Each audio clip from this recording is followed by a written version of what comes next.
through the silent longings of departing from the excruciating poverty, beckoned the lofty vision of the man that is liberating the drudgery of self-deprivation.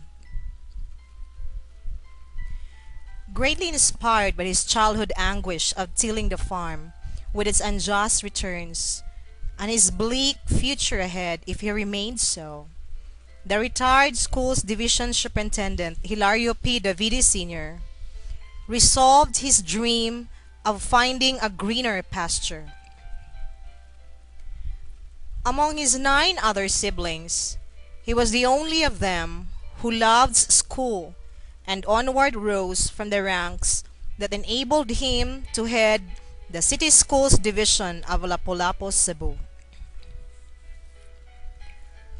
However, his search for improvement was not only to fulfill his personal desires, but largely his tribute for the betterment of his community.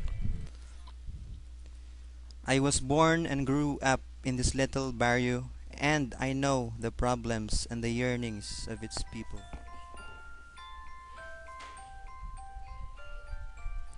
It was his firm conviction of every individual's progress through education that committed himself squarely to that effect all his life.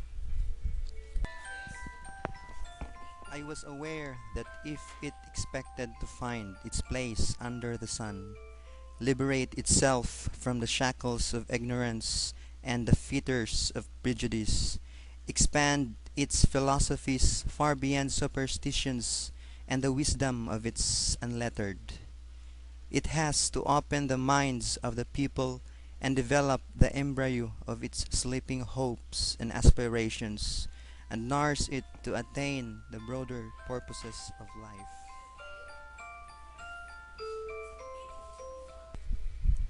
July 1965, Colawin Barrio High School, now Colawin National High School, was opened by City Superintendent Hilario P. Davide Sr. with the late Tito Sarmago, the principal of the Cebu South Provincial High School. It served as an extension of the Cebu South Provincial High School in Argao. Reflecting the people's thirst for education, many students enrolled, but there were only first and second year classes authorized to operate because of the required biology, physics, industrial arts, agriculture, and other basic equipment that the barrio people could not afford to provide. When Davide Sr. retired as City Superintendent of Schools in Lapu-Lapu in July 1, 1969, he pledged not only the remaining years of his life, but also the total resources of all his 7 children to the service of their humble mountain home barrio in Colawin. Responding generously to the family's personal appeal for help, many better circumstanced Argawanans in Cebu City, Manila, and even in the U.S. wholeheartedly donated for the completion of the lacking equipment, including donations for the library. By God's divine providence, the high school easily became among the few high schools best equipped. In June 1970, third-year class was opened after the required textbook and laboratory equipment were secured. In the following year, June 1971, fourth-year class was authorized to be opened. The first graduation rites took place in April 20, 1972. A portion of the founder's message to the 20 pioneer graduates evoked the historic joy of its fruition.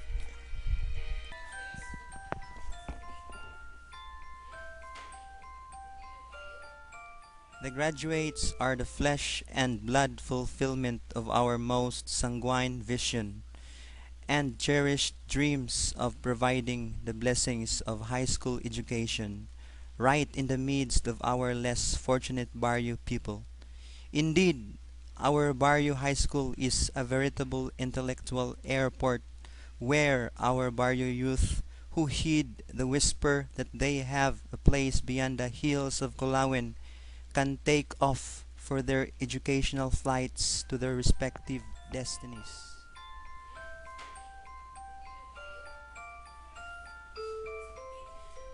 True to their visions and dreams, many graduates from the high school, as well as in the elementary, which the school founder also established, became professionals in the myriad facets of human endeavor. Agriculturists, chemists, doctors of philosophy, CPA, priests, lawyers, engineers, armed forces, medicine, and teachers. Had not there been a high school in Colawin, those would have been condemned to illiteracy all their lives. Now that this institution has gone far beyond 4 decades of existence, the same fervor and supplication kept ringing in the memories of the builder who at once captured this dream that is now smoothly realized.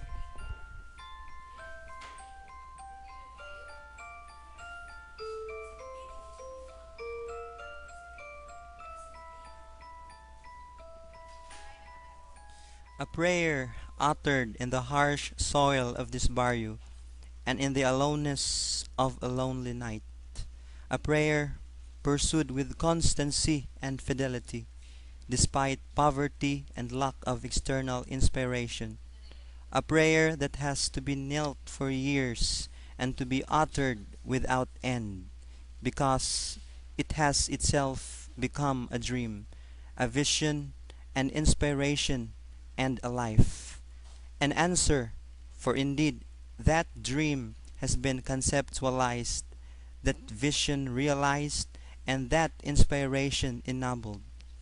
Above all, it made that life more meaningful and sublime. If he takes it back, it is ready to go, knowing that it has accomplished what it was obsessed to do, but happy that it shall leave behind it not only footprints in the sands of time, but a testament of love